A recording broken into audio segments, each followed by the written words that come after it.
Hello and welcome to the Undercut Podcast. I'm your host this evening, Jesse Billington, and we're back to review the 23rd round of the 2025 Formula One season. It's the penultimate round, it is the Qatar Grand Prix. To do this, I am joined by Mr. Thiemo Albers Daly. How are you? Pretty good, thank you, Mr. Bennington. How about yourself? Not too bad. It's been a thankfully quite quiet weekend, which makes a change for how most of my November went. And obviously, we're now into December and sort of teetering on the precipice of a very exciting finale for Formula One. But I don't think it's going to give us the exciting finale this season potentially is lining up to be. But yeah, otherwise, relatively straightforward. Yourself? Yeah, no, pretty much the same. Suspiciously quiet. Was able to just get on with the F2 and the F1, which the F2 itself was tame by F2 standards. So everything kind of dramatic happened, but in the most undramatic way possible, unless you're Rafa Villa Gomez, who suddenly woke up and chose violence against Nicolas Solov of all people, which was very entertaining. But yeah, F1 on the other hand, well, we'll get to that, won't we? In Raphael's defence, Nicola started it. But we'll get onto that. Oh, I'm not complaining. Good fun. We'll get onto that in a Formula 2 episode at some point in the near future. And more importantly, we are joined this evening by friends of the podcast, Katie Jeromson and Sheryl Bucknole. How are you both? Hello. Well, thank you. Glad to be back. Yeah. I'm also good, thank you, despite the events of the weekend. Yeah, there is a lot to unpack, and I'm sure we will get to that in due course. I've only got a little bit of news to get through, which makes, as we were saying in the pre-record, a polite change for once. We'll kick off with something I'm going to touch on as a headline until I've done a proper bit of digging in it, and that's that Adrian Sutil has been arrested, and this is mostly on charges of fraud and embezzlement, which, yeah, German news. I want to caveat that with again. Again, yeah, he's also been arrested for assault as well, or a fray in a Singapore nightclub. But a German newspaper reported this as being a particularly serious case. So apparently he's still in custody in Baden-Württemberg prison.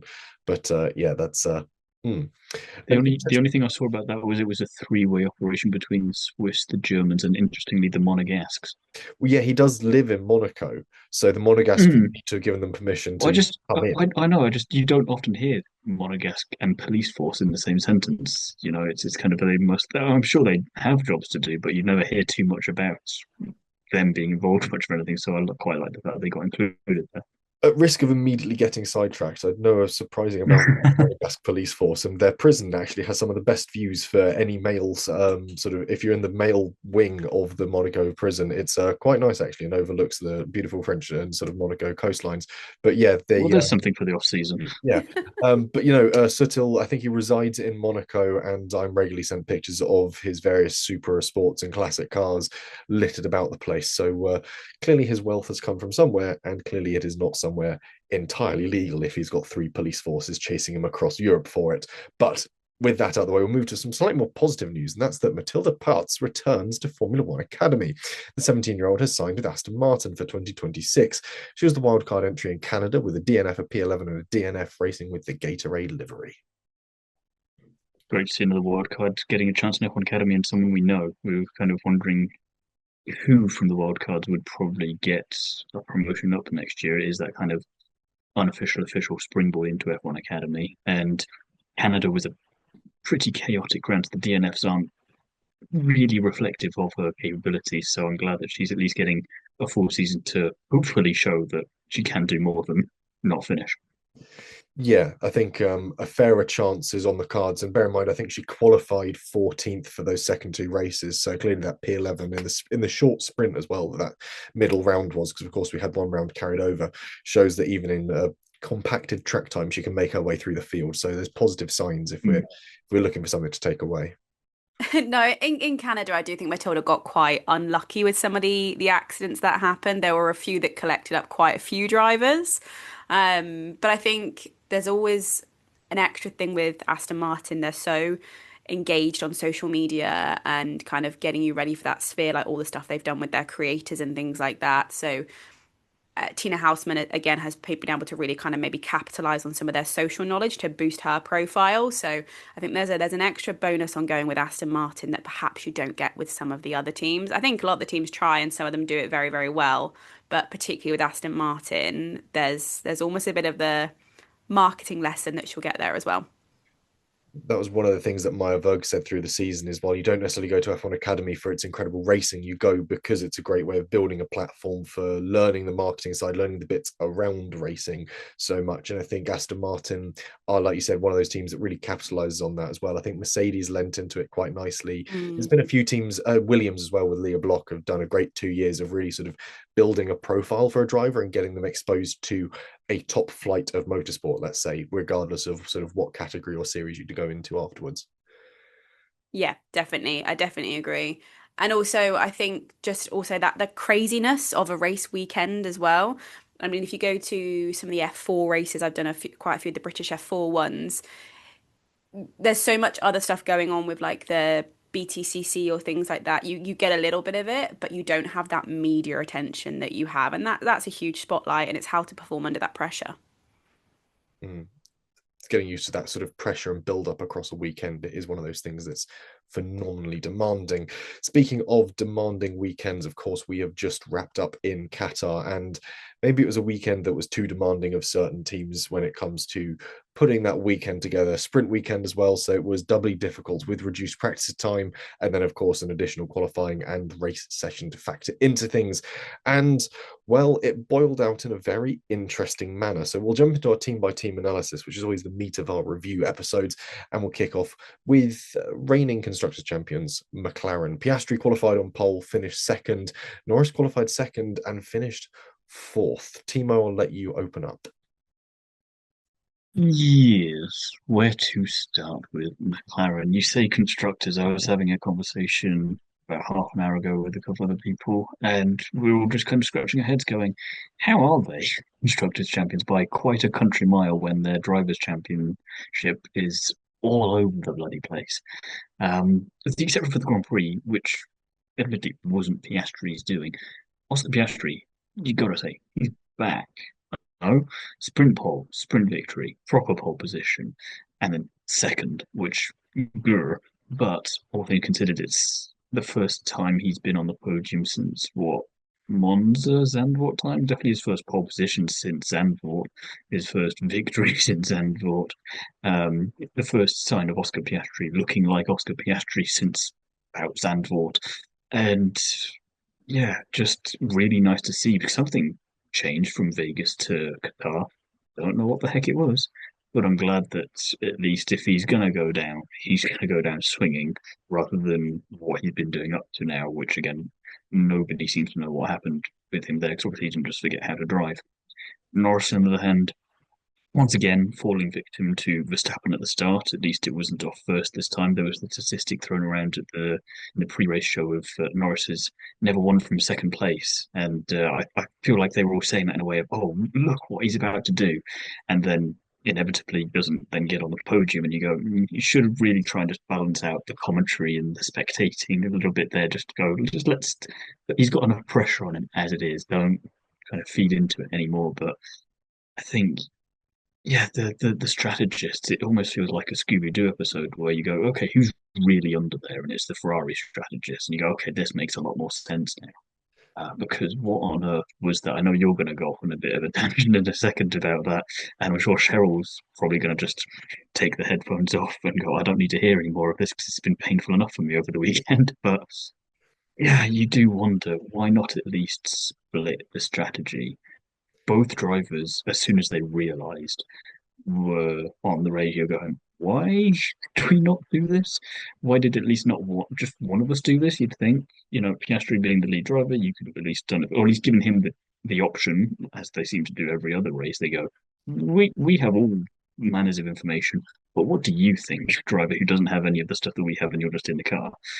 In terms of making a decision.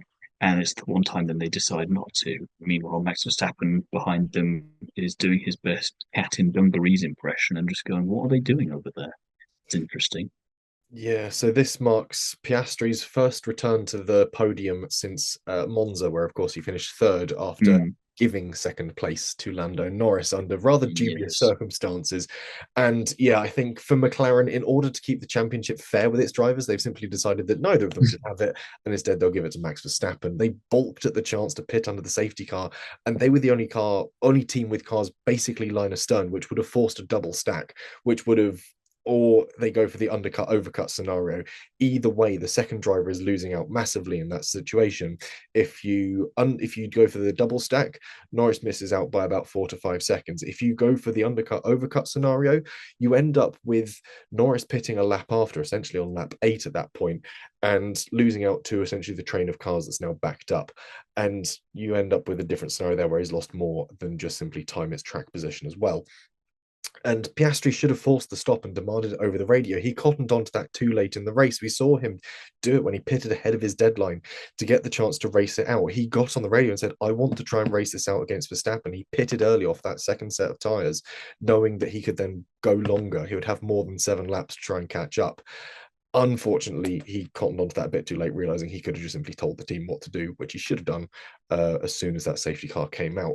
And he'll be brewing this, as he knows that's where he lost points are this weekend. Norris needed the upper hand through qualifying, but an aggressively grippy track tipped the chassis back into Piastri's favour. You look at the circuits we've been to recently, relatively low adhesion circuits, relatively low abrasion circuits. These are not Piastri's prime fighting grounds. You look at where he was dominant through the early part of the season, it was the proper racetracks, the old school racetracks with a proper grooved cut surface where he was able to absolutely fly. You look at even performances where he wasn't necessarily on the top step of the podium. If you look at how fast he was able to sort of build up a time barrier in Silverstone to overcome penalties, a proper race circuit is where Oscar Piastri really comes into his fore. Low grip has never been his forte, and that's why we saw him struggling in Australia, the opening round, in that huge rain. It was such a sort of curveball for him relatively early on into his career and into his developed season. And then when you look at the only other driver who didn't pit under that safety car, it was Ocon, who Haas forced to endure Eldridian horrors when it came to their strategy plans. When Haas is your benchmark for a pit strategy, you know you've gone wrong. And by the second pass of the pits under safety car, it's too late to do anything at that point because you're just going to tumble down an even more compacted order.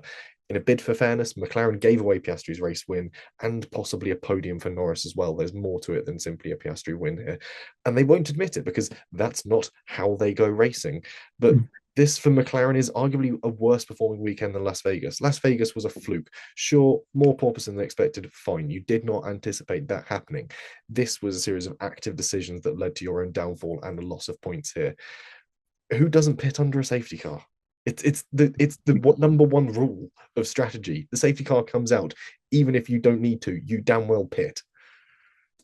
The only thing I'll say to that quickly before one of the other two jumps in is that I love that after Vegas, I think it was, we gave credit to Haas and Ocon for finally breaking the habit of a lifetime and not having any kind of a strategy for Ocon.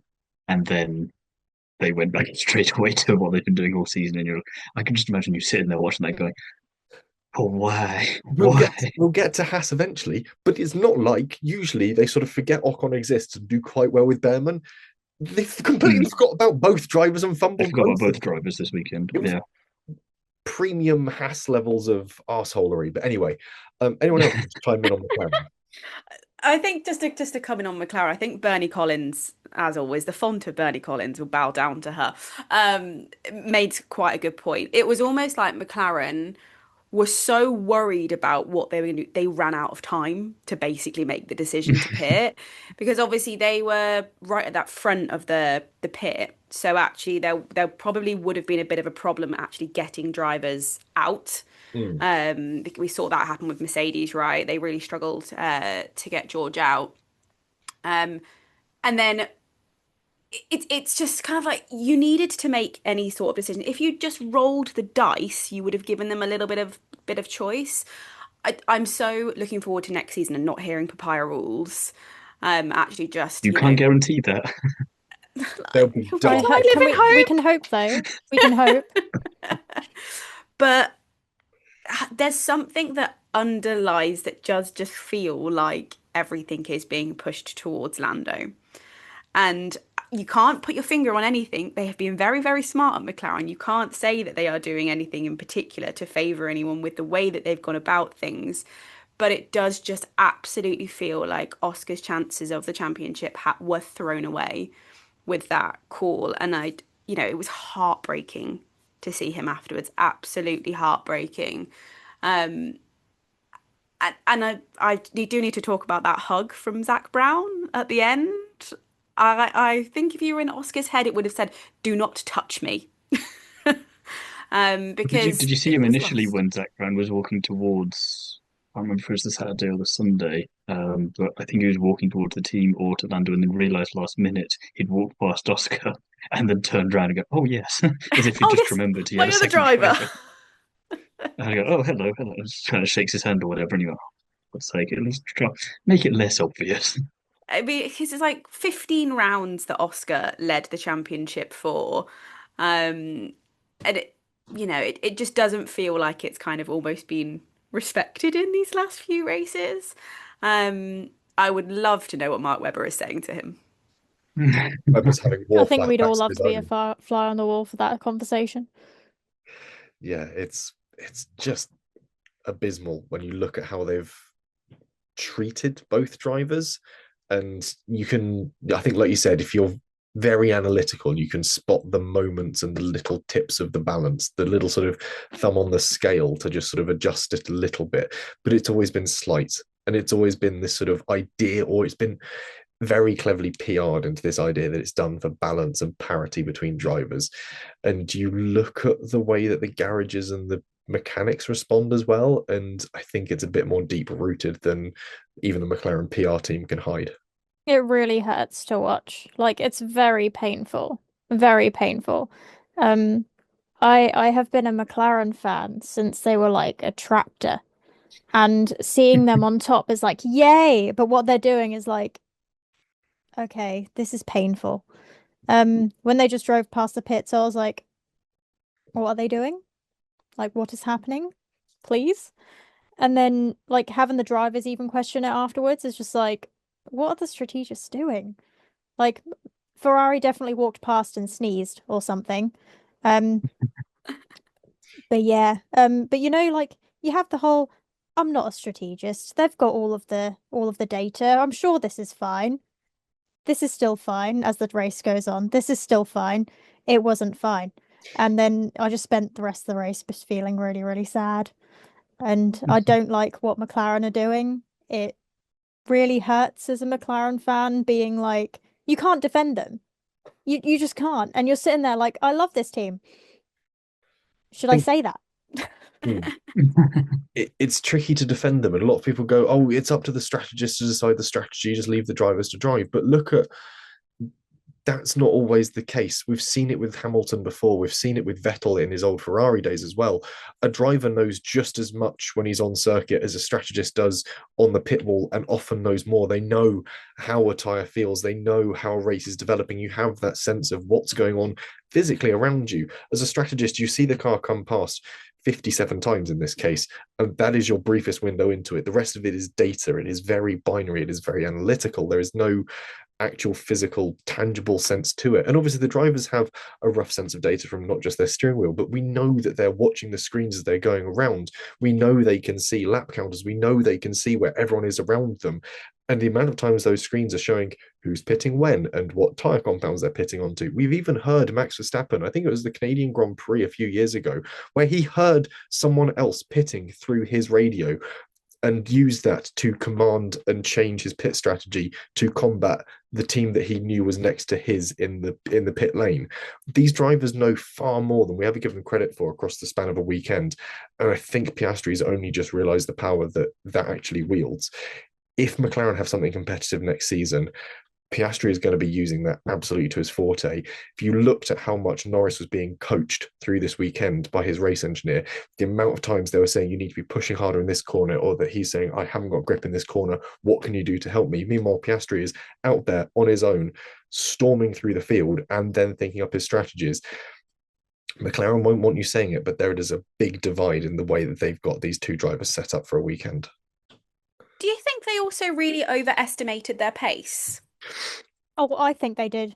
I Mm. really, really think they did. Because if not, they definitely would have pitted. Like if they didn't think they could just be storming ahead.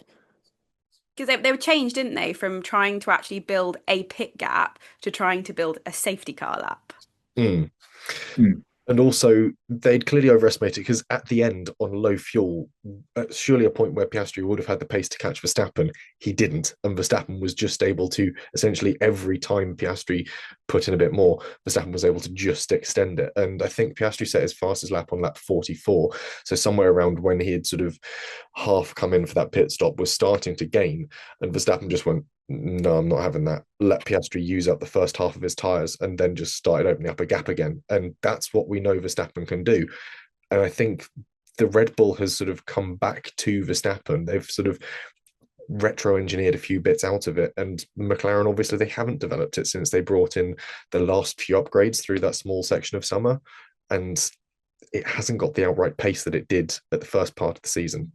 I think the really interesting thing that you've raised as well there is the difference between the communication between Piastri and the pit wall and Norris and the pit wall. And I think ever since Kota, it's just become even more obvious as well in Lando's comments in the cool-down room on that occasion, where the other two looked at him bizarrely when he said, "Oh, I wish it could be a bit easier," and they're just like, "What are you on about?"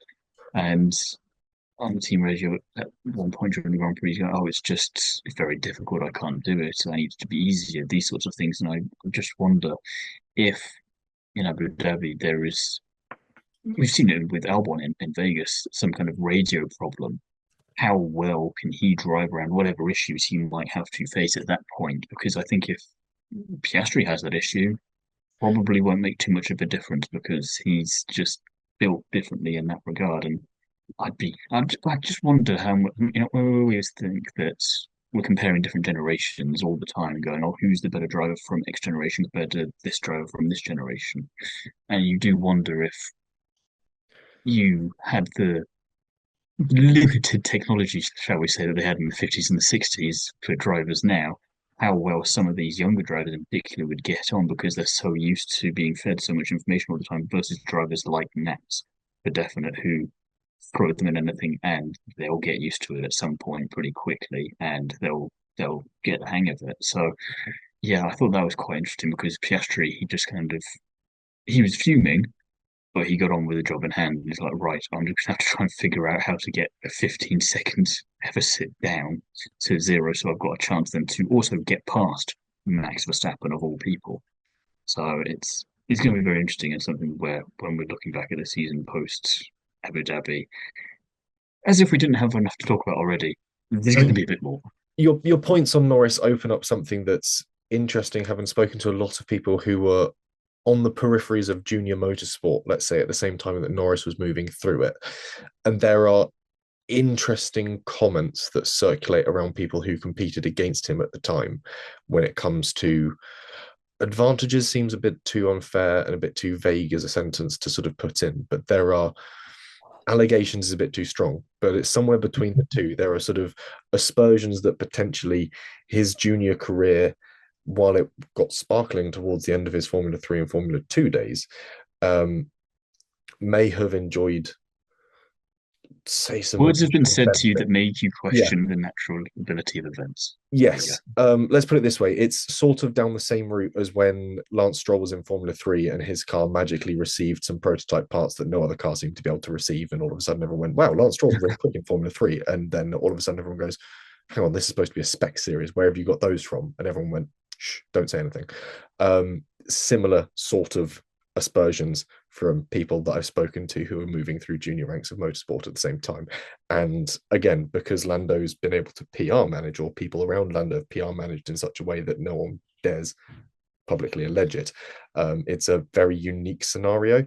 And I think when we see that sort of difference of sort of now he's fighting for a championship, but can't get round a triple right-hander without needing his race engineer to tell him diff settings and brake settings and throttle trace. It's literally saying, you remember the throttle trace we told you for turn 12. And Piastri, meanwhile, is going, I need to find 14 seconds to Verstappen somewhere. Leave me alone. I'm doing this.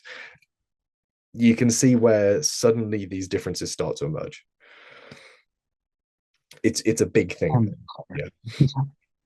Again, it's one of those things that helps when you've got friends that are remarkably talkative about having spent a lot of time karting and in sports racing cars. It's a whole different world. But before we fall too far into that pitfall trap, we'll move to Mercedes. And remarkably quiet one for them this weekend on the grand scheme of things. Russell qualified fourth and would finish sixth, while Antonelli qualified fifth, and Thiemo came through to finish fifth quite soundly. Yeah, it was Russell kind of back to normal business. We often say, Katie and Sheryl, that he just kind of does nothing, appears in the top five, incredibly consistent, goes home and gets paid, and he's quite happy about it. So he's back to that sort of thing this weekend as well. It's not a bad weekend, it's not a great weekend. It's just he's maximizing what is available to him. Um, Antonelli, very strong across the weekend. I thought was able to deal with that penalty in the sprint quite nicely by not having it impact too much on him there.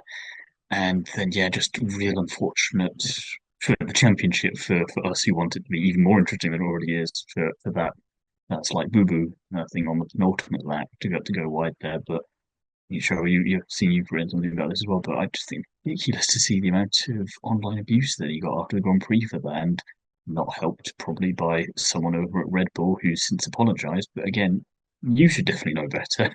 Everyone online doesn't need much of an incentive to jump on these things. But I just think, really, we're still at this kind of petulant stage of that's what we're going to do in reaction to this, rather than just going, damn, that's frustrating, but stuff happens, move on.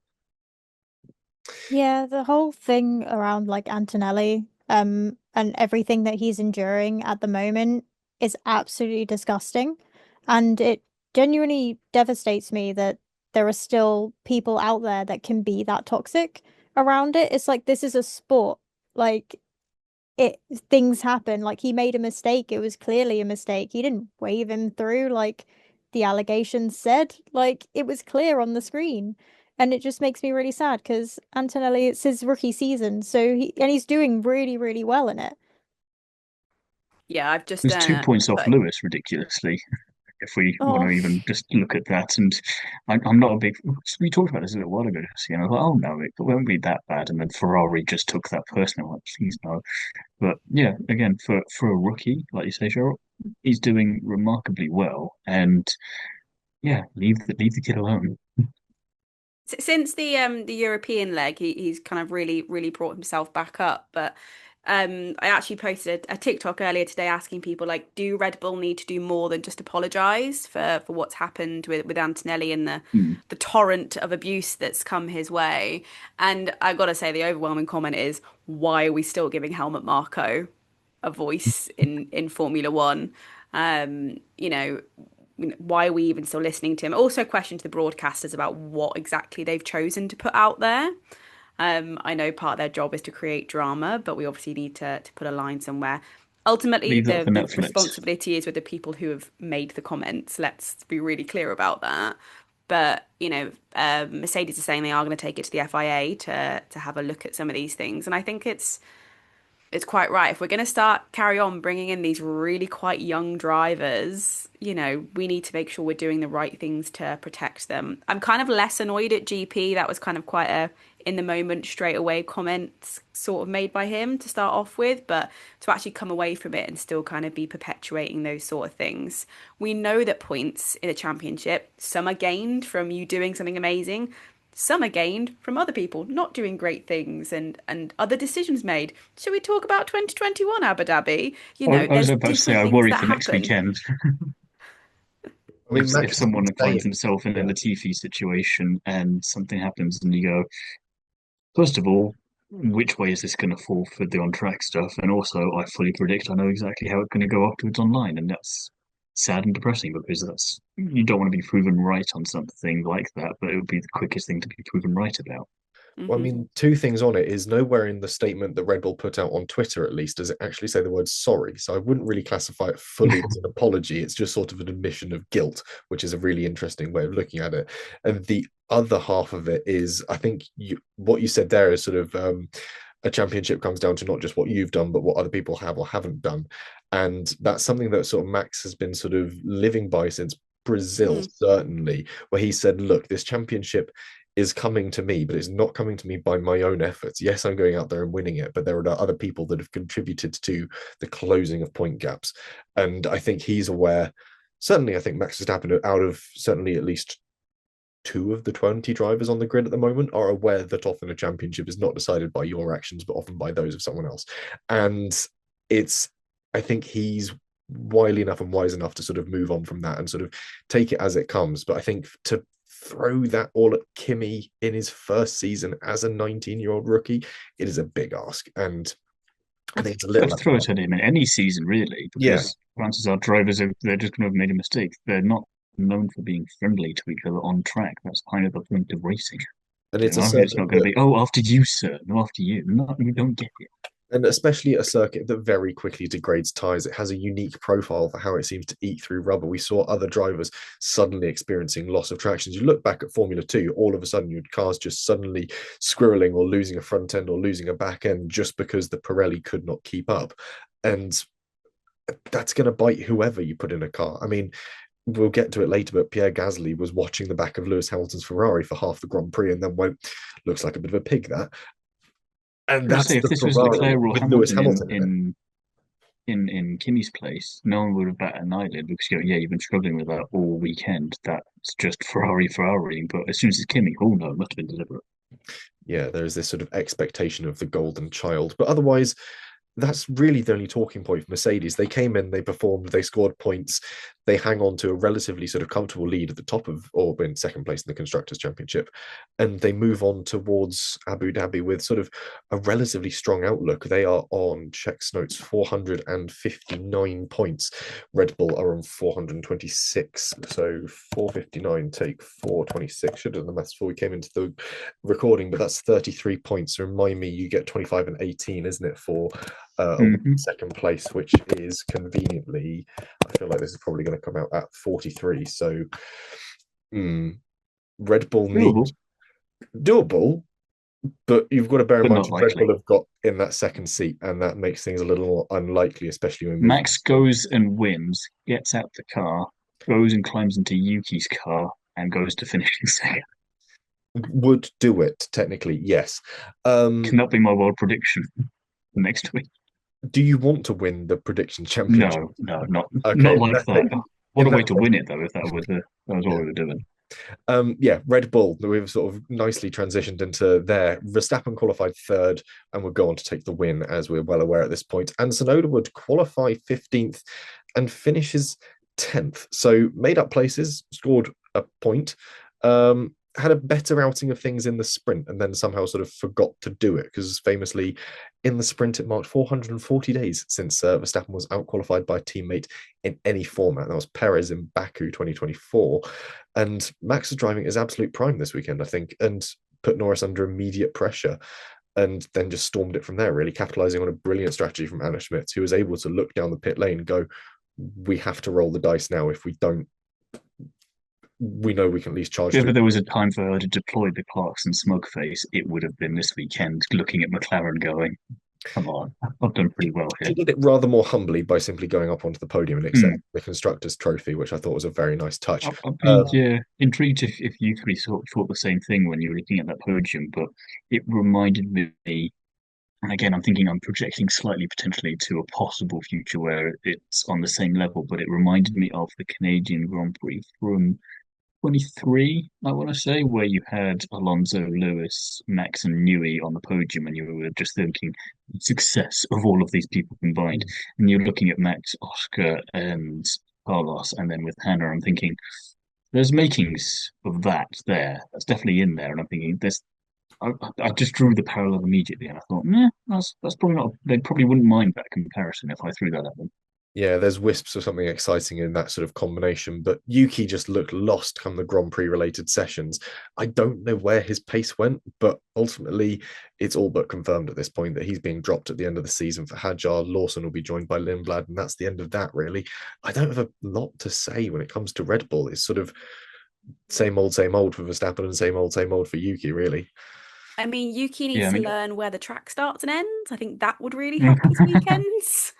Yeah.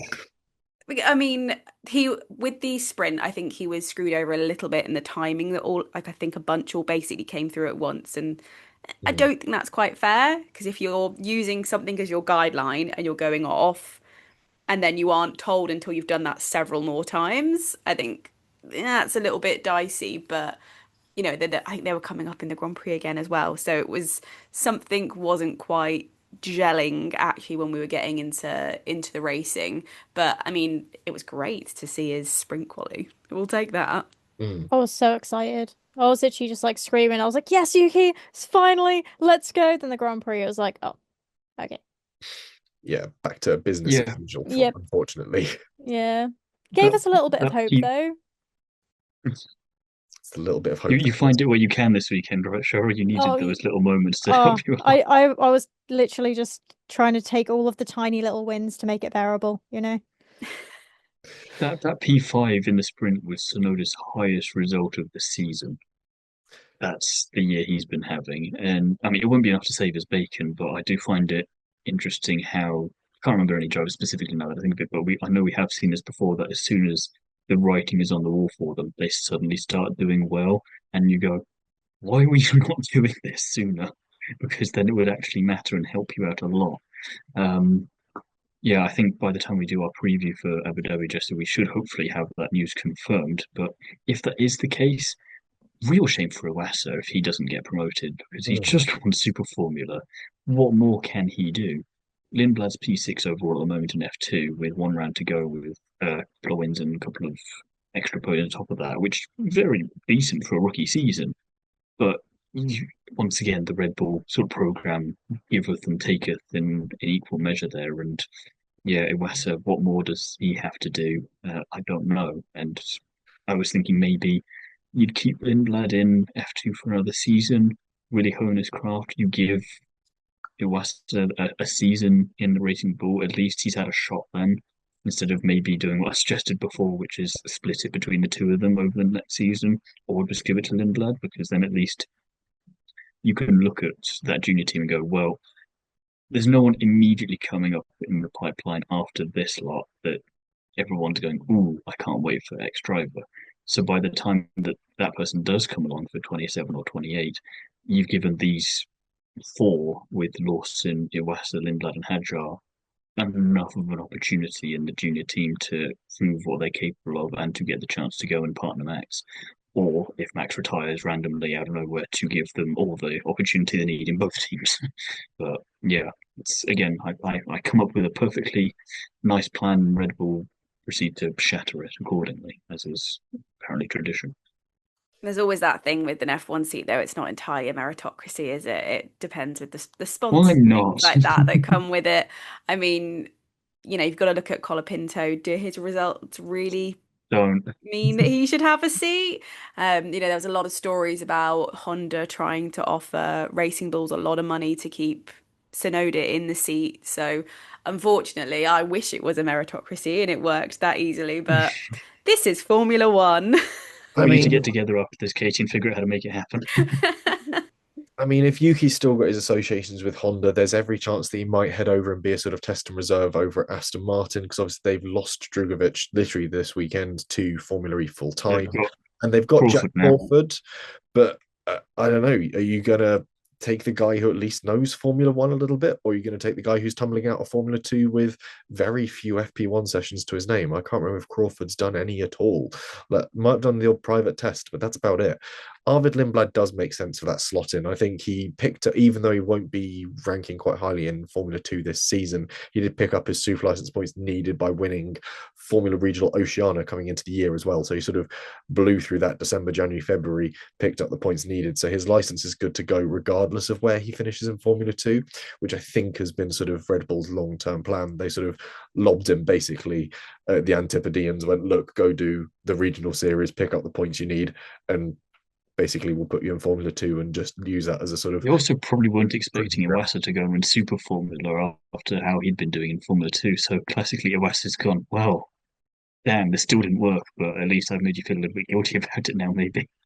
Yeah, the archetypal Red Bull holding pen of just chuck them in Super Formula and sort of forget about them until they win. And then, damn, they do well, and now we've got to deal with them properly, and you've got Lawson and Iwasa going, why are you putting us here? We're clearly doing well there, and it's biting you in the ass now. So give us a seat. Lawson came second when he did Super Formula. Had an absolutely fantastic season. He was just sort of crippled by the final. But he didn't do every No, He he didn't do missed a every round, I round think. either Yeah. because he was in F1.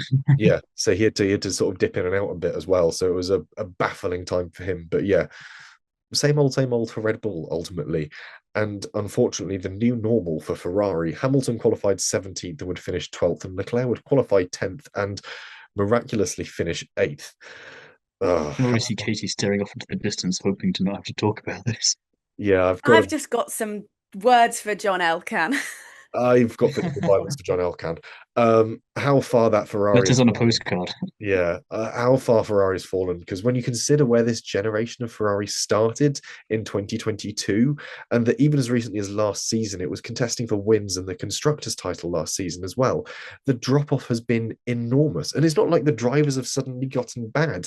An engineering misstep has befallen that car, and Ferrari have sort of reverted to the worst type of Ferrari where they cannot, much like McLaren, admit their mistakes and go backwards. And I just hope that that's because all the attention's on 2026. I hope that that attention has been sort of paid proper effort to sort of future developments, because this season has arguably broken Lewis more than 2021 did. 2021, he could at least accept the loss. He had put in a great showing and had really forced both himself and Verstappen to proper championship levels. We hadn't seen Lewis driving like that since 2016, where he had to go all out to beat a sort of almost psychological Nico Rosberg at that point. And for Lewis to be sort of crippled to this point where he physically feels and seems lost in every interview he gives, we've never seen See him the like one, I this. think it was after sprint qualifying, they said, "Oh, what's it, how's it going?" or whatever. It's like, the weather's nice. Yeah, Yeah. yeah, but it wasn't even sort of like a Riley upbeat. He couldn't even No, disguise but it's the just, sadness. it's his best attempt at it because of how down in the dumps it is. And I think we said after Vegas, Alonso was quite happy that he only had two more races with that car because then he was rid of it. I think Hamilton's joining him over on that side of the table and going, yeah, I'll have what he's having They'll because both. there's no point taking this seriously right now. I think Ted's notebook will show something very funny after the Abu Dhabi Grand Prix, and it'll be Alonso and Lewis both pushing their cars into the harbour at Abu Dhabi. Because, I mean, Alonso came out this weekend saying he thinks his Aston Martin's possessed because he's never driven a car that sort of has this duality of character and snaps on him like this. And I mean, Gasly from the Alpine, who was chasing Lewis pretty much all weekend, said it looked atrocious.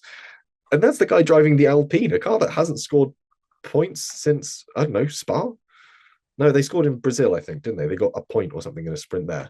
But yeah, ugh, The Alpine tractor. yeah, a bit too much influence from Clarkson's farm over at Alpine. But yeah, I can't understand like the space that Lewis must be in, feeling quite so untethered. Because obviously Charles has had a few results, and kind of you would expect that from someone new going into a team. I think we were all perhaps expecting a little bit too much from Lewis going into this season. I definitely probably was in that camp as well, because obviously we're looking at what had come from the year before. I'll be honest, I'm so excited just to get rid of this era of car as well. Mm. I don't know what next year is going to hold. Obviously, I would love to have my crystal ball out, but I'm so excited to kind of hopefully have less of this dirty air effect, because let's be honest, the racing over these past years has not been as good as it has been in previous years. And it's because they simply can't get as close. They can't have those tight battles as much as possible. We want to go back to that. And through goes Hamilton. We had three cars battling together. How often do you see that in Formula One in this season? Very, That was the very hilarious thing I rarely. saw yesterday or this morning, where F1 boasting that for the first time in 15 years we have more than two drivers competing for a championship in the last race. I'm just thinking, I don't think that's the brag that you want that to be honest, because that just shows how long it's been since you've had properly jumbled up season where it's gone down to the wire with more than two drivers. Um, yeah, with Ferrari, the only kind of morsel of hope that I'm going to hopefully transfer over to all three of you here is that if Max Verstappen can overcome the deficit he's had to overcome to get to where he is now, I'd love it if in 12 months' time, and this is your invitation to come back post Qatar 2025, so that we can compare and contrast. Hamilton is in the fight for a championship with one round to go, and we go, look how that's turned around. Thank God Ferrari actually knew what they were doing. It was all deliberate last year. It's fine. They put it all into 26. It's worked out beautifully. And yes, I have gone insane because of Ferrari again with what I'm saying, but we're just going to allow it, aren't we? Because next year it's going to be Ferrari's year. And sometimes you have to be a little bit delulu to cope. Thank you. Just tell me what sacrifice I need to do to make that happen. And I'd I'm love there. to see another Hamilton championship, though. I would really love it. I think everyone, regardless of who you're a fan of, right? Hamilton's eighth. I think especially after this season now, we've had all of this. It would then pop everything off nicely. You can drive off into the sunset, and we need never say anything again. And for Jesse, Roscoe. why are you going to ruin this party? Yes. For Roscoe. Roscoe, it would be nice. Hamilton's eighth would be nice. I cannot deny that. However, No, you can just leave it there. Don't be reality. Yeah, realistic. but Don't bring your that was a realism full in. sentence. That was a full sentence. colon, stop. I fear that this season Williams. has been so detrimental to Lewis Hamilton's view of Formula One that depending on what next year does, whether or not he sees Ferrari, not regardless of if they can make a good car, but if he sees actual change within the leadership, the management, and the style of process that Ferrari goes through, if he cannot see that early on in the season, Behrman's in that seat from 2027. I cannot see. That's fine if he wins in 2026, because then we don't have any problems. My thinking is someone shows him John Wick over Christmas and edits it in so it looks like John Elkann is the guy that does the unsavory business at the start. And then over the winter break, he does what he needs to do to get Ferrari whipped into shape ahead of the 26th season. But we've been saying that every champion that's gone to Ferrari is going to do that. We said that about Alonso going to Ferrari. Yes, but this one means it, and next year is Ferrari's year, Jesse. I don't know why you're fighting this. Just get on board. I've been saying it's going to be Ferrari's year since we started this damn podcast. It has yet to be Ferrari's year. If anything, but next year is the year, though. That's the thing. I'm choosing the Delulu side here rather than the realistic side because the Delulu land is so much more fun. Yeah. Delusion is exhausting. I might go and find my Williams cap and put that on instead because that seems to at least be something cheery to talk about. Albon qualified 14th, but would finish P11, making his way through the field. Sainz, however, qualified 7th, and courtesy of McLaren bungling their strategy so badly, plus his just bizarre ability to extract great results from seemingly bland races, finished 3rd, another podium for him, and yeah, this is enough to secure the team 5th in the Constructors' Championships, which is a huge leap forward. They haven't been there since, I want to say 2017 was possibly the last time they were there, which would have been the first season after they dropped Bottas. It might have even been a season before that. But yeah, still a lot of issues for them when it comes to consistency, but that's mostly based around the car. As a team, they're operating well. They've nailed communications. They've got the processes in place. They have built, manpower-wise, a very good team.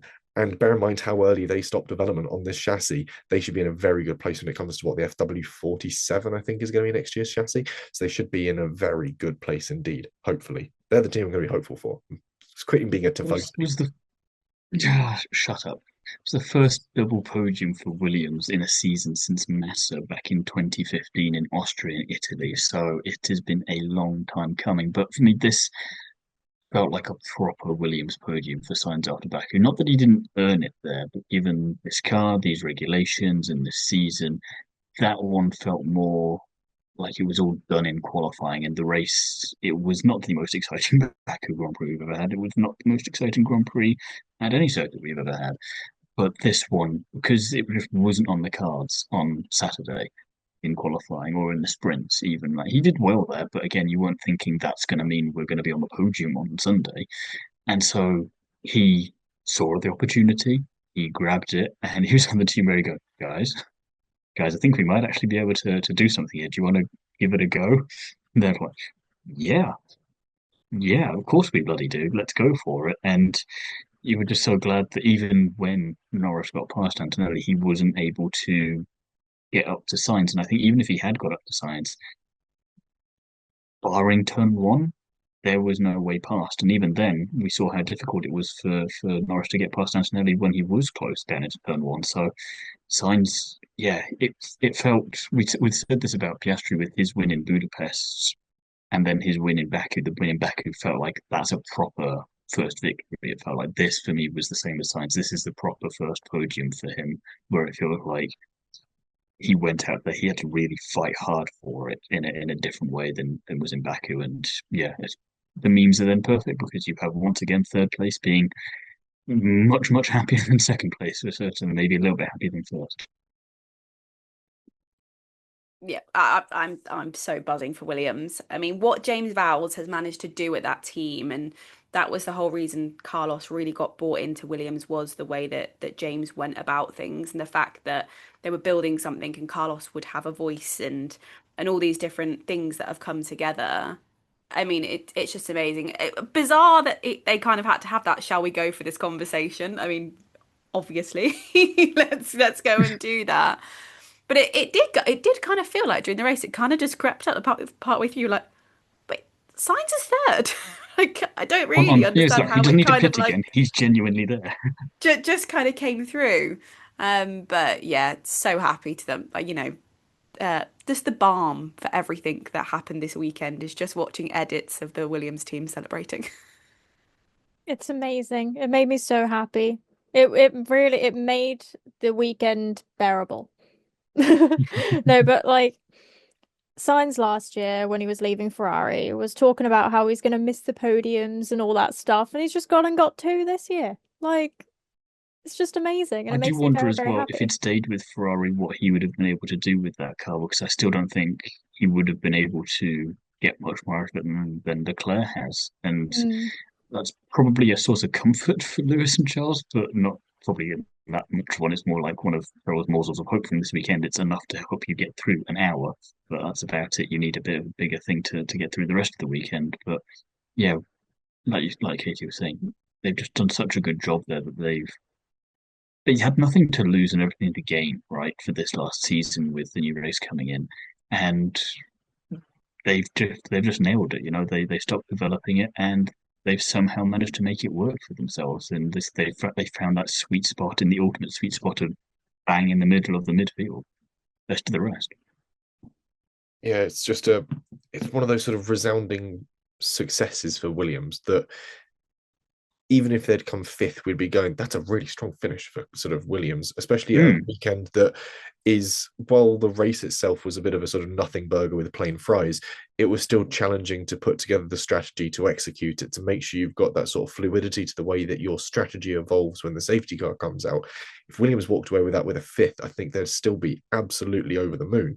But to sort of come away from it with a whole bunch more points and a podium as well, it just really drives home how much development they've put into the operations side of that team. And I think that's what really shows is that development of a team and making Williams was always about, yeah, it's advanced engineering, which isn't something you can get away with hugely in the modern iterations of a very tightly prescribed rule book for Formula One. You can't do sort of your sort of trick Williams with sort of multiple axles and all sorts of things and four-wheel drive systems and all the sort of fun bits that Williams used to invent through the 70s and 80s. It's a different sport to how it was then. But what Williams have done is taken that and reframed it into the way that it organizes and makes itself run at that high level, but on a people direction. And it's proving that it can extract results that way. And I think that's really promising and speaks a lot for its leadership as well. And having interviewed James Vowles, it comes across when you're talking to him. He's a person who cares about people. And I think that's very quickly reflecting in the results and the way that the whole team celebrates and the way that it's not just Carlos's engineers that are out there celebrating with him. It is the whole sort of pit garage that is out there. It is Alex's side of the garage too. And you get this idea that it is a unified force. And when you look at how other teams are running this season, that is a stark contrast. You look at how the Ferrari guys react, you look at how the McLaren guys react when one guy does well, when one guy doesn't. And there is a big difference. And you look at Williams and they're going to melt down any time they've got a driver in the points because it matters. And Vowles has framed it such that it keeps the teams motivated and keeps them on a positive mindset and keeps them competitive. It's not introspectively competitive, which was where McLaren fell apart in 2007, and it's where they're falling apart now. And I think that Williams is possibly the greatest rival in that sense to McLaren when it comes to how to run and organize a Formula One team. It's really interesting you say that actually, because Zach Brown did an interview. Gosh, I think this is probably over a year, maybe 2 years ago, and he's saying one of the first things he did when he took over McLaren is that he went in from a people perspective, and he was like, I needed to change the mindset and the people processes that they had within McLaren before he could start attacking anything else. So it's really interesting you say that. But I think that I think he's possible. Might have done it when he came in because we saw that huge turnaround for McLaren. But I think that's changed now. They've got to the sort of the top Success of the changes people. championship. Yeah, and it's potentially corrupted them a little bit. Whereas with Williams, I think we haven't got them back to that stage yet where it's going to have that sort of corruptive effect. And it's still, and again, we look at how McLaren referred to Ella Lloyd when they had her coming through Formula One Academy, and we look at how Williams had Leah Block, and you look at even the differences there, or the way that it's run its young driver programs, and the fact that they've got Luke Browning in there, they've got Victor Martins in there. I can't remember who they've got running for them in Formula 3 at the moment, but they've got these sort of unique driver development profiles that they're working on. And McLaren just sort of recently went, get rid of a lot of them, we'll think of something else.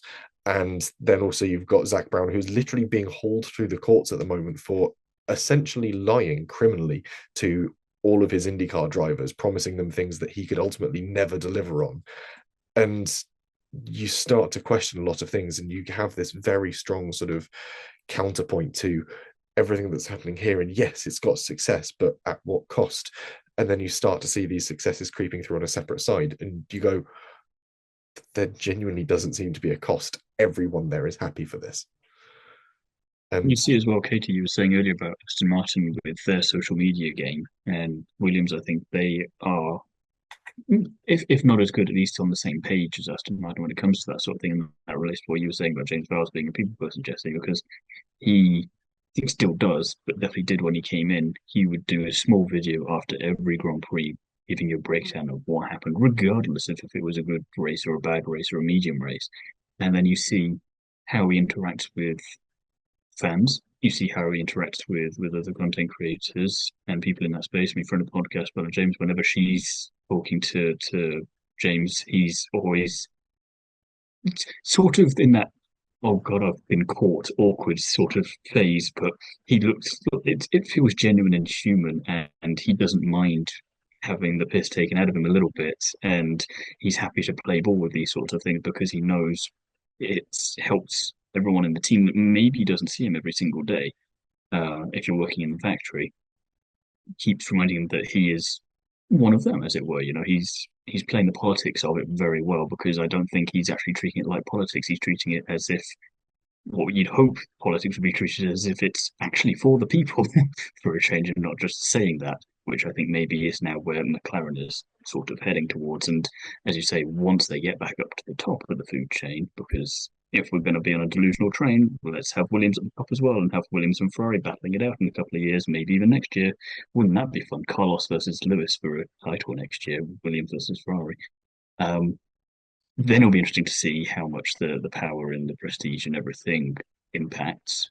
And if it doesn't, in the way that we've seen with McLaren, technically says more about McLaren than it does about Williams. The pressure obviously creates those stressful situations, and probably creates some of the problems that Williams maybe aren't having to face right now. But I think one of the things you said about being about the people, it kind of summarizes Williams, right? They almost like feel like the people's team because obviously they've had such that heyday bridge and new kind of fans and not old been back fans there with in such a everything long together. time. Everyone's there. Yeah. Yeah. Like I don't think there's anyone unhappy for them. Yeah, they've No.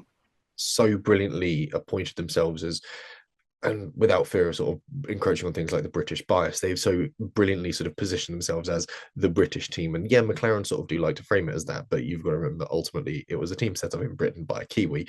Frank Williams set up Williams Engineering as a spin-off from a team that he used to run from a phone booth. And there is this sort of constant tangibility idea of Williams always being the underdog. It was the ones that genuinely never had an HQ or an office for the first sort of 8 months of their existence as he split away from. And even when they were dominating, they were still the underdogs, because they were like, how long are the underdogs going to be able to dominate for? And you go, you don't realize the sentence you just said. They were like, yeah, but it makes sense. Stick with me. Just stick with us. Stick with the Frank head design and a DFV engine. I reckon they could bring that back and Williams would be competitive again. Anyway, moving on from Williams to Racing Bulls, and Lawson qualified 12th, would finish 9th, sneaking his way into the points. And Hadjar would have a very good qualifying, but unfortunately would DNF. I think towards the end, his car looked like it was just throwing itself to pieces. It threw away one of its eyebrow winglet bits over one of its wheels going into turn one at one moment. And suffering after that point, really. I blame Kiara Martin for this on our preview podcast, Jesse, because she cursed Hadjar with her fastest lap prediction, so that clearly couldn't come true, and she buggered it for him. So you know who to blame. The car was building Points up to it. It was shedding weight to go quicker. Was there a Yeah, slow just puncture at the end as well? I think so. yeah, shedded a bit too many pieces to then go. Oh yes, I actually need some of these bits to make it around the entire lap. Points of Lawson is good though, and I mean it should be enough for him to keep his seat at Racing Bulls. That would be a big shock if that doesn't stay the case. I don't know what else he's got to do, especially as he's still ahead of Snowder in the standings. So yeah, kind of shame for Hadjar, but that's all right. I love that we're not too kind of disappointed with him, especially when it's not his fault anyway. But he's had such a strong season where he can have a DNF, and we go, "It's all right, kid. You'll be fine. Pat him on the Just head. got another chance next week." Exactly. Yeah, I don't really recall seeing the Racing Bulls much, to be honest, because there was so much They focus were from the that broadcast quick. on the absolute McLaren cock up, that it kind of mostly went under the radar across the course of this weekend. So it's hard to say too much there. yeah. Lawson needs to no Sonoda needs to outscore Lawson by at least 5 points to overtake him in the standings as it stands, which is at the bottom end of the field a significant number of places he needs to finish above him, let alone the fact that Yuki needs to finish in the points, which I think I love that Lawson could DNF next weekend and he still might be fine, yeah, just because of how Yuki's been this yeah, year. Yuki has an average finish position of 11.3. So Lawson also has an average finish position of 11.3, Hadjar 10.8. So looking fine for Lawson here, I think. Strange time if you're Racing Bulls, I think. Yeah, but I'm happy for Hadjar. I think all the rookies have done pretty well this season, given they're rookies. I'd say, excuse me. yeah, I'd say Hadjar has, if ignoring the imbalance in cars, because I think it's very tricky to try and have this argument considering you've got Antonelli and a Mercedes. I would say Hadjar and Bortoletta and Behrman, sorry, have been the two that have really stood out when you consider the cars they've had to work with and the sort of positions gained, the points they've sort of worked towards, and the real drive they've shown over the season. I'd say Hadjar has been an absolute standout when it comes to that. And considering how little testing he had likely done in a Formula One car before being sort of dropped into that Racing Bulls in a team that was very contentious to start up with, it was a really interesting turnaround for him. We've all got quite a soft spot as well because of what happened in Australia, right? Yeah. Oh, yeah. Put him in our hearts. I will say though, Jesse, if you're looking for an impressive rookie, what about that save from Alonso though in Aston Martin? If we're talking for a rookie, we've got to mention Alonso, so we'll touch on Aston Martin. Alonso qualified 8th, finished 7th. Stroll qualified 18th and would DNF. And I've written in my notes rather crudishly. Alonso's car clearly off the pace, but driving with biblical levels of post-nut clarity, as this is a man who has now announced that he's got a child. But obviously, this means that he'll now be able to be outbraked into every corner. It's an interesting time for Alonso because despite the fact that he hates this car and is complaining about its lack of performance, he then drags it into one of his strongest weekends to date. And you sort of go, okay, perhaps you just drive better angry. I mean, if it works, right? And even when it wasn't going right, he still managed to save it and just keep driving on as if nothing had happened. He went down a couple of spots and I thought, oh God, someone's gone off and we've got a safety car thing. And then you see the replay and it's as if he just decided, well, I'm just going to spin on that part of the track on this lap and then be on my merry way again, as if that was just always what he was going to do. You go, get off, Fernando. I'm going to say Alonso world champion next year. There we go. Aston Martin with Alonso versus Sainz and Williams versus Lewis in red. There we go. Perfect. That's going to be the title showdown in Abu Dhabi 2026. Adrian Newey's TP effect. Yes. Yeah, exactly. He's still designing, but is also now in charge of just sort of overseeing everything else because obviously he and Andy Cowell did not get on.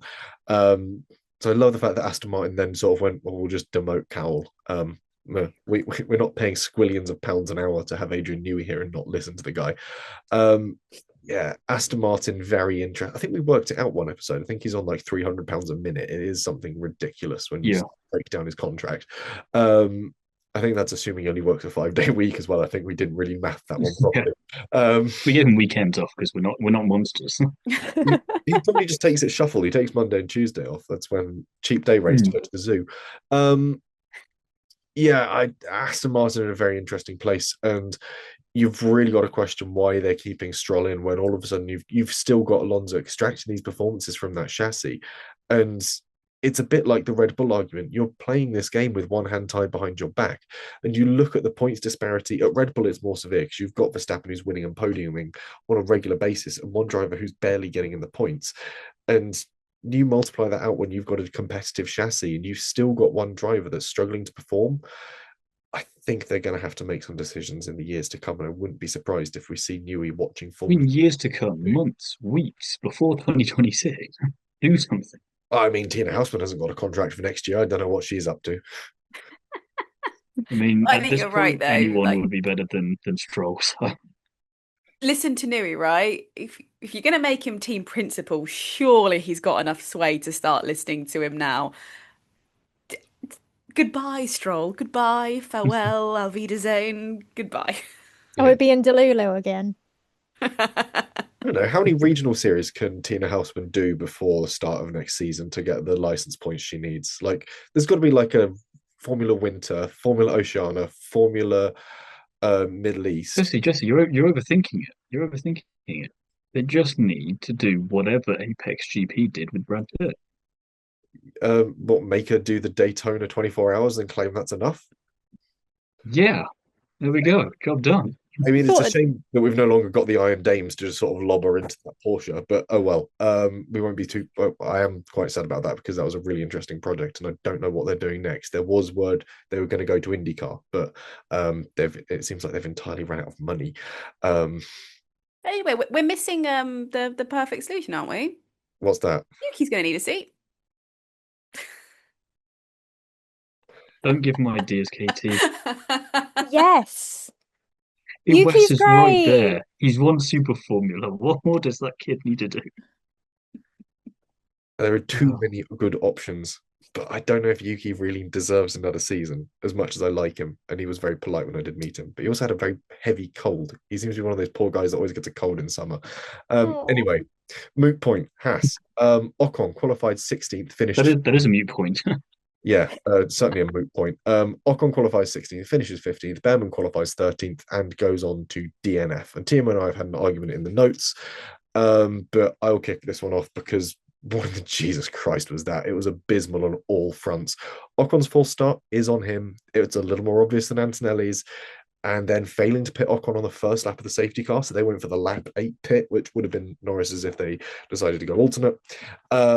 Yeah, that was their first mistake. Though maybe they were waiting to see if the penalty was going to be handed out for his false start, so this might be forgiven. At this point, Ocon switched onto hard tyres, during which time he served his false start penalty before pitting again on lap 9, having failed to serve the original time penalty correctly. So then goes in, takes a set of mediums, which ultimately would still need to be changed 25 laps later. And then we need to look at bungling Behrman's pit stop, because that's just a huge failure to do anything safely, sending him up the pit lane with 3 wheels on his wagon, which was never going to go too far at all. Earns him a 10-second stop go, pretty much race over for him at that point. So shambolic is the only way to describe them. And if you're Ocon, surely you're wishing you took that seat at Williams now. Pass. I've simply written in my own notes, oof. Yeah. Yeah. Mess from start to finish, right? Mess from start to finish. Yeah. And considering... Sorry, Henry, if you're listening. Yeah. Literally. I'm trying to not be too mean for him. One weekend, he's correctly predicting that they'll make it up to 7th, and then the next weekend they tumble back down to 8th again. The racing gods are cruel. Yeah, they are cruel like that. And I genuinely... You can secure P7, but you're not getting any more points this year. It Yeah. seems the kind of deal that Henry's made with them there. He's the person we need to go to, Katie, for sacrifices, because he did something to get Haas up there, but it will come at a bit of a cost, it looks like. So we'll have to investigate that. For Lewis, it would be worth it. Mhm. I mean, my overarching question off the back of that, other than what the hell went wrong, which I'm sure they're having a big debrief at the factory on, Everything. is Sorry. everything. Is Ocon at this point over the hill? I want to say. I don't know Well, what. to be fair, after his Grand Prix win, was that not him at the top of the peak? Because No, because then got I don't. podium in Monaco, podium in Brazil. He's had some good Yeah, moments since. podiums which are not race wins, so arguably slightly lesser, not as high up on the peak, so already on the way down, but still decent height. I think Ocon's a driver where he was never bad in the same way that Gasly isn't bad, but through not necessarily too much fault of their own, they weren't ever going to get the opportunity with a top team. And even if they did, it's sort of the Sergio Perez situation where you might get a couple more wins, and you'll probably get a few more podiums. But apart from that, you're not going to do much of anything else. So I think the fact that they both have been able to do what they have been able to do so far is about all they were ever realistically going to do in the grand scheme of things. So with this now, I think Haas is probably Ocon's forever home until he goes off somewhere else to live on a farm. But I think that's, yeah, he's over whatever hill you've been picturing him on. He's over his hill until checks notes. Ultimately, I think until Bogdanovich graduates out of Formula 2 and Ferrari needs somewhere to put him because That's not happening.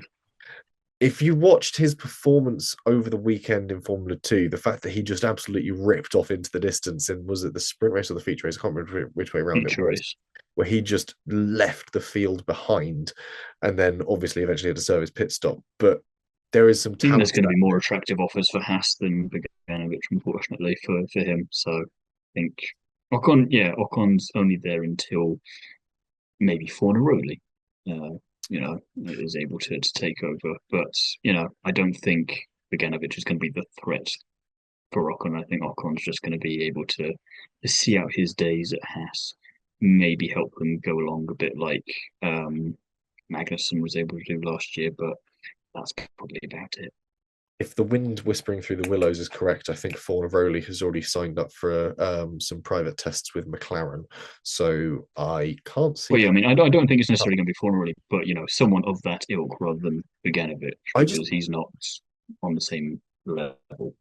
I don't think it's level. I don't think Haas have the money or the income ready to sign a driver at the moment. The amount of effort they're putting into development when it comes to their own cars and building things independently of sort of major supply teams. When you look at Ferrari, I don't think they've got the scope to be bringing in a driver. Alternative suggestion then. Sorry, Henry, we're selling Haas to someone who's got some money and can do something with the team, because I don't think Haas is able to do anything with the team at the moment. They're at a bit of they've got themselves to a good point. They're competitive, but they're at a bit of a dead end. And you've got to bear in mind that Behrman is essentially being paid to be there by Ferrari, and Ocon's there on essentially a contract that will see out his days. Where they go afterwards, I don't think they're going to be picking up anyone unless they're tied to an academy or you get another sort of senior driver that's stepping down. Risk of another trip to Sheryl's new favourite location, Haiti. Would you like to buy a Formula One team? Is it going for £3? If we could haggle, I bet. There's a deal in there somewhere. Let's have another Brawn situation. Some lessons in business. Maybe we can exactly. Let's buy the team for £1 and then win next year. Done. I don't know about next year, Sheryl. That's asking a bit much even for Delululand. But 27, I'm up for it. Yeah, but Brawn. Let's find some loopholes, some double diffuser situation. Brawn did it. We can do it. We'll negotiate for the pound for next year, and then in the winter break we'll do the Brawn situation for 27. There you go. How's that? Yep. I mean, Cheryl's happy. We're good to go. We can move on now. The only problem with that we'll bring Henry in too, and we'll call it Haas 2.0, just to make him happy. Or just Chap Racing. That way he doesn't have to change too much of his social media handles. Yes. Perfect. I'm just thinking the only flaw to that is we don't really have the budget to hire what Ross Brawn, Loïc Bigwa, Ron Meadows, Shovlin, Vowles, and Why are you Matilda. such a Debbie Downer with all of We these I don't ideas? we know. could I'm I mean, ask just you're not nicely. coming on this venture at this rate. If that's going to be your attitude, it's going to be the three of us, and you're going to be with a cake on your face come 20 end of 27 when we've won the championship. look. So Last time I checked in with Ross Brawn, he was happy bimbling around, occasionally doing bits and pieces for the FIA, and mostly taking part in the veteran car run. Like he's got other things to keep himself occupied these days, not running a we'll Formula. get someone else. It's fine. We'll get a bunch of the top students from Formula Student. See, They are the next Adrian Newey. They are the next Ross Brawns. Sorted. Done. and they're cheaper. Yeah, a lot cheaper. You can pay them on jammy dodgers, I suppose. Anyway, speaking of teams fumbling around the bottom of the order, Kick Sauber. Hulkenberg qualified 11th and would go on to DNF after unfortunate and clumsy contact with Pierre Gasly, and Bortoletto would qualify 19th and make his way up quite smartly to 13th, actually. So, yeah, mixed bag for those. I've written in my notes. Oof. Slightly bigger oof than Haas, but still not great either. And that is pretty much it. But what else to say about Kickstarter this weekend? Not a great weekend for them. Obviously, the Hulkenberg thing is very disappointing because it would have been good to see what would happen there. But I think generally, if you have to look over the second half of Bortoletto's season, in general, been quite the improvement that's happened. Obviously, he probably doesn't want to talk about Brazil too much because that was painful.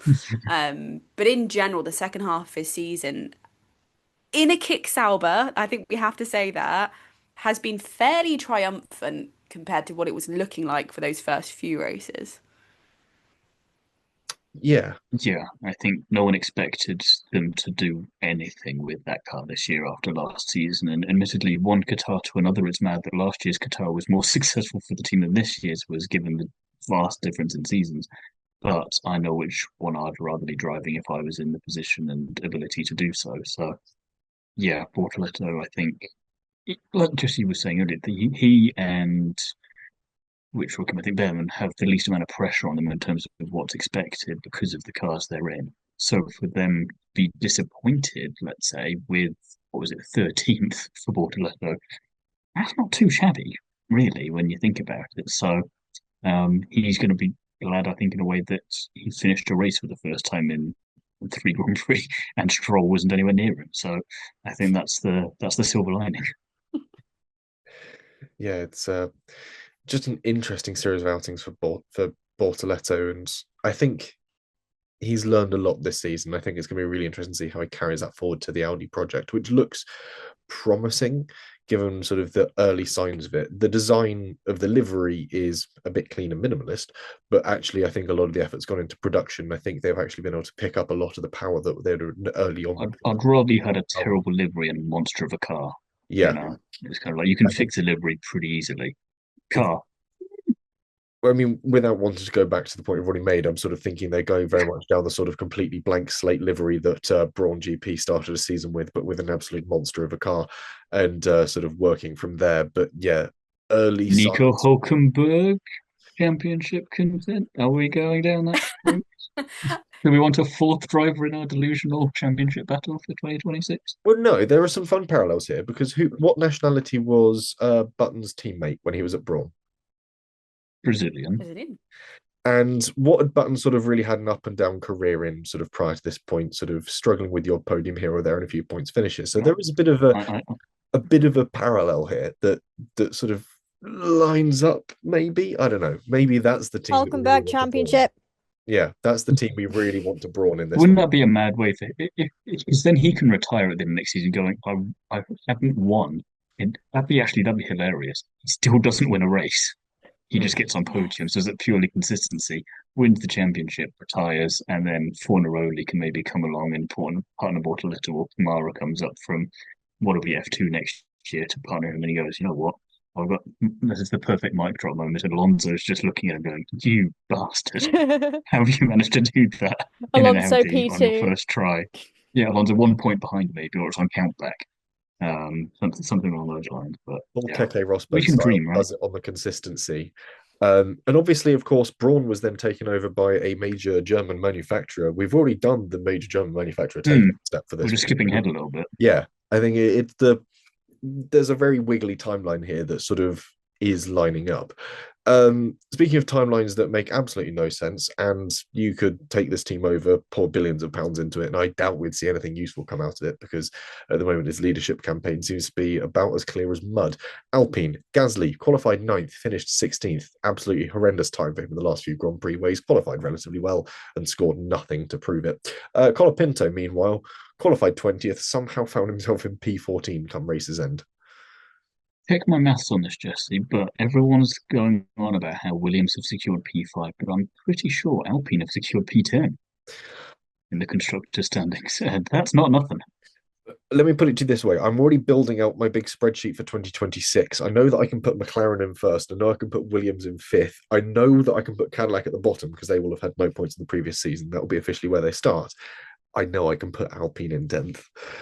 I don't think they can catch anyone ahead of them at this rate, or it's very unlikely. I just love the fact that should somehow Gasly and Colapinto get a 1-2 in Abu Dhabi, and somehow no one else scores any points, it still won't help them at all. That's exactly what you need to That's about impressive. this season, doesn't it? That is quite impressive at that point. I think it's because they teased that pink camo livery, right? They teased it. No pink camo. Nothing. That's the curse. This is their punishment. This is the karma of them not using the pink camo. It's karma for that and for replacing Jack Doohan unceremoniously. And Yes. if Carlos Sainz is doing the Kermit the Frog meme, I think Jack Doohan is also very much doing the Kermit the Frog drinking tea meme. Going, no, that's none of my business. I'm just going to be sitting over here on the sidelines going, well, look how that's worked out for you, Flavio, with your excellent driver. But I think you're bang on with that, right? Because literally we were just saying how Bortoletto didn't start great in the season, but had the time in the car. And even like Carlos, it wasn't great at the start at Williams. He had to take the time and he had to get to learn these pieces. Because yes, Gasly qualified P9, and you said something earlier about like Gasly and Ocon, not getting a chance at top teams. No, Gasly did get a chance at Red Bull and he couldn't cut the mustard. So I think that was too soon, in fairness. But yeah, I get what you got. It was, yeah. I mean, that's classic Red Bull, isn't it? I mean, Lawson having to get demoted after 2 races. But are they picking the right talent? Do they not have the money for the right talent? I mean, it's great that Colapinto was able to make some moves, but there was no place in my head that he should have kept that seat for 26. Again, if we talk about sponsors, we know there's a lot of South American money that comes with keeping Colapinto in that seat, and I imagine that was possibly a massive factor to that. Literally the Argentine National Bank. There you go. And which is hilarious in itself for many other reasons. Yeah. So it just doesn't seem like the right decisions are being made there. I mean, this is without even talking about, as I've said earlier in this podcast, the tractor that is their car. Nobody asked the Argentine National Bank where all those gold deposits arrived from in 1946. It's not relevant. But I think with the Doohan thing is he needed a bit more time to get settled into that car because 5-6 rounds was never going to be enough for a guy who, and as much as I love him, very nice guy, huge admirer of his dad's work in MotoGP, was never really setting the junior series alight either.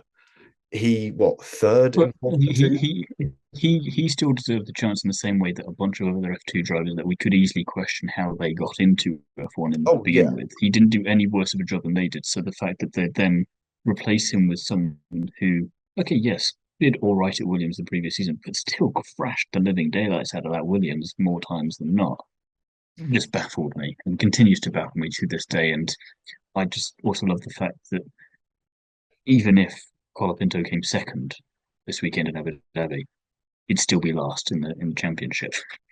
Yeah, it's ridiculous. Yeah, go, yes, this is the driver we want for 2026. You go, where's the improvement? I'd just love to see the data you've got, Flavio. I'd really just not the bag of money, the data. Stop showing me that. Show me the actual data. I don't think Doohan was ever given a fair chance anyway, because before the season even started, they'd done that signing of Colapinto for so much money and it was already hanging over him. So he never got the chance to even just drive with the pressure of just being a rookie. Because you don't sign a reserve driver and their sponsors. You don't sign the guy who you make sit in the sim rig over a weekend and his sponsors.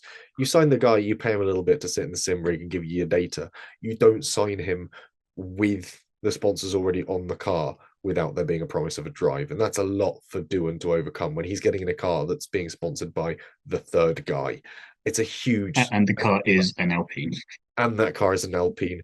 And it's in a team that this year, let's not forget, I think it was earlier this year, we saw its team principal disappear to the Middle East for a bit to try and get avoid some money laundering allegations on behalf of his brother and various missing money from high tech and sorts.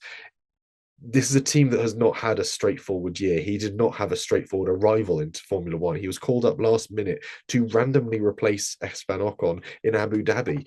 And that didn't pan out brilliantly for him either because he didn't have the chance to properly prepare for it. He was flown in having spent the previous weekend doing sim stuff to a time zone he wasn't equated to, a track he had last raced on 2 years prior in a completely different series, and gone, right, off you go. Oh, by the way, we're also going to sign a different fella. So keep your wits about you. That's never how you launch a junior driver's career. And it was never going to end well for the guy. I mean, you only have to look at who's Sheryl, when we take over Haas next year, this is not what we do. Exactly. We're learning. We're learning already. I like Io Komatsu. Can we leave him alone? Can we not try and take over Alpine? Like, a big enough fake check will make Flavio Briatore give you the factory key. You're assuming we'd replace Komatsu. Yeah, we wouldn't because it would fit the theme because he's a Formula Student alumni. Oh, true. Yeah, so I always thought this through. We've got to hand it to him. Like he has done a good job with that team. Yeah, so we replace the jumper salesman. That's what we do. Is that the job you want? We're not selling jumpers, no, but we take over. Oh, too late. Ironically, call it Benetton, but with one N and one T, and we're fine. All I'm saying is we take it over full pink camo livery. Yes. Yes. I need it. The F1 girlies deserve it.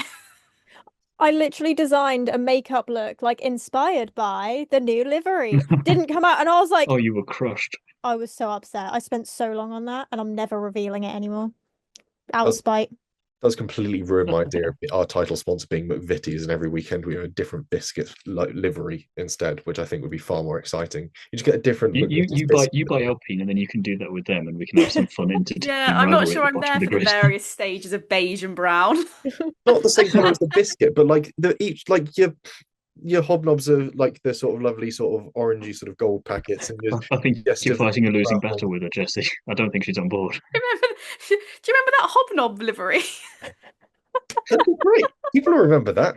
Also, it takes McVitie's out to a global brand. I used to get a lot of press packages from them when I was a food journalist. I still have a soft spot for them. That's like the best thing. Not that you can tell.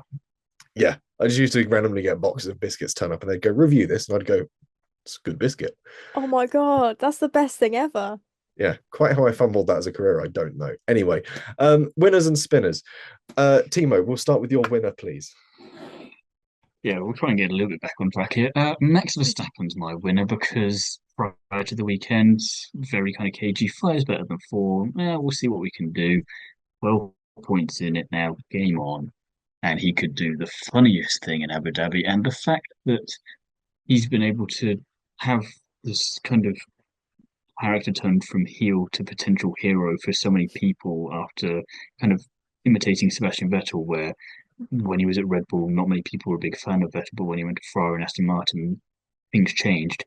Max has just kind of proceeded to the end of that and managed to change a lot of people's opinions on him without leaving the team. And that's quite impressive. So winning left, right, and centre for Max, and I feel like he should just win next weekend purely out of spite and to just teach McLaren a lesson. I will say this is the second review episode on the bounce where you've used the phrase heel to hero. Have you been rewatching or watching WWE recently? No, but I see why you're thinking that now, because that is quite a WWE expression, isn't it? It is, yeah, part of their lingua. Anyway, my winner, Carlos Sainz, I think it's a fairly obvious one. I can't put it any other way. The guy's had an absolute sort of champion series of weekends back to back. And I there's little more to say. That guy is driving the absolute socks off that machine at the moment, and I think it's due a lot more sort of recognition than I think it might be being given by the broader motorsport world currently. I've gone in the same sort of vein, but I've gone for Williams in general as a winner. Fifth for them, fantastic. Kind of Alex Albon picked for the first half of the season for them really getting a good haul of points in those first few races, and it's like Carlos has done it kind of like for the second half. So yeah, Williams, James Vowles, big round of applause for them. Sheryl? I'd also say Max. I can't believe I'm saying Max. I'm in that category of didn't like Max, but now I really like Max. It's just it's the thing, right? You doesn't matter if you like or dislike him, but you got to respect the game he brought here. Definitely. Like, it wasn't it earlier this year the exit clause in his contract was activated, and now he could be the champion. Like, all right, fair. Yeah, respect. We saw him dabbling with other series. He did the N24. He'd been doing GT3 testing under his fake name and all sorts. And there was this genuine sense that he was sort of ready to pull the plug on it, especially coming out of Zandvoort, his home race, having not won it with a 104-point deficit to Piastri. And now we're sort of like, you're 12 points off of a different guy now leading. Literally. Don't bottle this. You can do this, buddy. Oh, he's not going to bottle it. He's not going to. If anyone's going to bottle it, it's Lando. And that is an established fact. Spinners. Thiemo, yours. McLaren. Sorry, Sheryl, but after the way they handled all of that, it's hard to choose anyone else. I mean, you three probably have, but McLaren. To go back to what you were saying just now, Jesse, they've taken the biscuit. Yeah, fair. For me, Haas botched pit stops, dire strategy. I'm having a growing soft spot for Ollie Behrman, and I don't like seeing my boy mistreated. Do better. I mean, Ferrari been spinning all season, so I think that's just continued. I think there's also one in here as well. Consistency is key. Consistency is key for something. I'm not sure what. That excellent 720 from Charles Leclerc. But there's also probably generally sprints that are tracks where you can't overtake. That's another one for me, because what's the point? Big brain time. You know, it'd be great for a sprint actually next year, Monaco. Why not? May as well. I think they should just to make sure, I think we know how it'll go, but you never know. It could be phenomenal. I think we should, with Formula One, go back to the days of sort of where it was a bit more like what's called, I think it was like Formula Libre, where you could run some races as Formula 2. And I think they should do that for Monaco only. And if we do have to race at Imola because Madrid isn't ready, they should also run that in Formula 2. And you take all the F1 drivers and just put them in Formula 2 chassis. Because I think that would be, A, the cars are smaller, better at overtaking, but also B, it would be great stripping some of these drivers of all their downforce and all their driver aids and going, right, get prepared to get mecha chromed. And I think it'd be funny. I'd love to see that. That'd be even better. Or do the track in the opposite direction. Or just a whole Turn one in Monaco then is going to be very interesting because it's not going to go well at all. That downhill into Sandavot is going to be tricky because that's a tight angle to take as a left coming out of a right where you're on the brakes. You don't have a straight braking zone for that. So heroics. Then we find out who some good drivers are. We're going to see a lot of the Mahavir Raguna thing that over like the pit exit and just sort of going, whoop, cutting this. 24-point turn. Yeah. Trying to get out of various problems. Yeah, that I'm trying to think of other problems of doing. There's no problems at all. It's perfectly fine. I think we do this. They're going to be wildly fishtailing coming out of there, uphill, first gear, no traction. It's going to be lock stocks. We've really not brought Jesse into our delusional mindset, have we? We're trying. We're really trying, aren't we? But it's not taken. No. Sheryl, who's your loser for the weekend? I was trying to avoid it. McLaren. I'm not elaborating. The truth hurts. we won't make you dwell on it too long. We'll move on then to our predictions review. And of course, the predictions game is getting very close now. No points scored for pole position. I score 1 for predicting a Max Verstappen win. No points scored for fastest lap, and no points scored for our wild predictions. I did at one point have Verstappen down as the fastest lap, but unfortunately, I think Piastri nicked that from him. Verstappen a long way off the fastest lap, actually. I went back into the original data and checked. He wasn't fussed too much. He just started opening up gaps, but without really exceeding too much. So interesting from him. But it does mean that Thiemo and I go into the final round separated by 2 points. Thiemo leading on 23, me on 21. And bear in mind, there are 5.6 points available. Yeah, but I don't think we've ever got a full house between the pair of us, so I don't think there's any chance of maximum points happening here. I think at most we'd have gotten 3. 6. Yeah, there's 6 points available to us at any one time. Yeah, I think the highest anyone has ever. Oh yeah, but it's never happened, is what I'm saying. No, I think the highest anyone has ever scored in this is this season. The highest, is it? This season, the highest anyone has ever scored. Oh, 3. I scored 3 points in Hungary. What the hell did I do there? Apparently, No idea. No, I didn't. Hungary. Here we go. I was looking at Spa. Piastri second, Russell fastest lap, Alonso top 5. Apparently, that was enough for 3 points. But that's the highest score we've had in a single round all season long. So do it again. Because I need to figure out how we'd work it out on count back. I don't know. But yeah, let's not try and attain that one. That's going to be decided next weekend. When it comes to the fancy Formula One review for Qatar, I win this weekend. 371 points for my mixing pot. Panchaks Novartis on 339 takes second place, and F1 Main 2 by Philip Scheifer, 269. Ellie Mae's Cat Dads is in 13th on 222, and Champagne Macarons Thiemo, you're in 14th this week, 215 points. Kiwi Burners 63rd with minus 33 points. Congratulations to Robert Percy, who has consistently failed to change his team since he made it at the start of the year, and as a result loses points for having both Jack Doohan and Liam Lawson attached to Red Bull. Overall, Le Victory still leads 4,010 points. My girlfriend is in second with Big Reach 3,810. D. Ticolas is in third still, 3,793. I'm now up to fifth with 3,659 points for my mixing pot. Cat Dads moves to eighth, and On the Curbs stays in 21st. Your highest team, I'm afraid to say. Kiwi Burner stays in last. Yeah, it's gone downhill the second half of the season. I don't know what's happened there. I blame McLaren. Kiwi Burner stays in last on 105, unsurprisingly. I don't think, unless a lot of its drivers DNF, he could get to negative by season's end. It's possible. Don't challenge that team to go even worse than they somehow already have been. It's always possible. Yeah, I'll just make sure I don't have any overlapping drivers. But that is all we have time for on this episode of the Undercut Podcast. Surprisingly, as we've grown towards the season's end, we've had increasingly longer review episodes. This one nearly an hour and 40 in length. I think it's because they're more like therapy sessions at this point. Sheryl today needed to talk about McLaren. We needed to talk about something or other after Vegas that we've probably McLaren as well, actually, now that I think about it. So that's more what this podcast's turning into, I think, at this point. I don't know if I'm looking forward now to next week.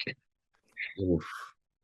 Well, given the trend we've been setting, it's probably going to be McLaren we're talking about next weekend, and I have a sneaking suspicion it's not going to be in particularly positive meaning. Like I said, we'll be back. Don't say that. I'm going to say Back to delusion. Yeah. You'll be fine, probably. We need to clip that bit from you, Katie, and put some wavy kind of sound effect over it and just use that at any point for the rest of the podcast in the future now. Diddly at the end of Wayne's World. We'll be back soon for a preview of the Abu Dhabi Grand Prix, the final round of what has turned out to be an intriguing, I won't say interesting, but certainly an intriguing season of Formula One. In the meantime, though, Thiemo, where can you be found? This week, you can find me over on Inside F2 for a review of Qatar, and you can find me over on the Curbs for an interview with Guy Vigano. So that'll be t.albert.daily.onthecurbs. Lovely stuff. Katie, have you got online content that you'd like our listeners to go and find and enjoy? Yes, you can find me on TikTok and Instagram at KTJ_motorsport. We mostly do bits of explainers, little conversation pieces. Everyone's welcome. Lovely stuff. And Sheryl, have you got content you'd like to share with the listeners? You can find me on TikTok and Instagram, meekpanda_, and you can find me streaming on Twitch on Wednesday and Thursday, where I'll be doing some sim racing as well as Forza. It's F1 sim racing, and I drive in a McLaren, and I'm not very good, so it's authentic. It's on brand for the team as it stands. Have you tried giving yourself the worst strategies imaginable just to see how it goes? I just wing it at this point. I mean, that's what Sometimes they're it works. doing. Same Same as thing then. McLaren, yeah. Yeah, exactly. I'm just a true fan, you know? Dedicated to the originality. And if you'd like more from me, you can of course find me writing for Classic Car Weekly, and the Classic Car Weekly podcast will have another issue out on Wednesday, which includes the latest update on my MG, which is finally working and finally makes it back to the NEC for the final show of the year. And importantly, you can also find me online as @JesseOnCars on Instagram, Twitter, and TikTok. Thank you very much for listening, and we'll be back soon with a preview of the Abu Dhabi Grand Prix.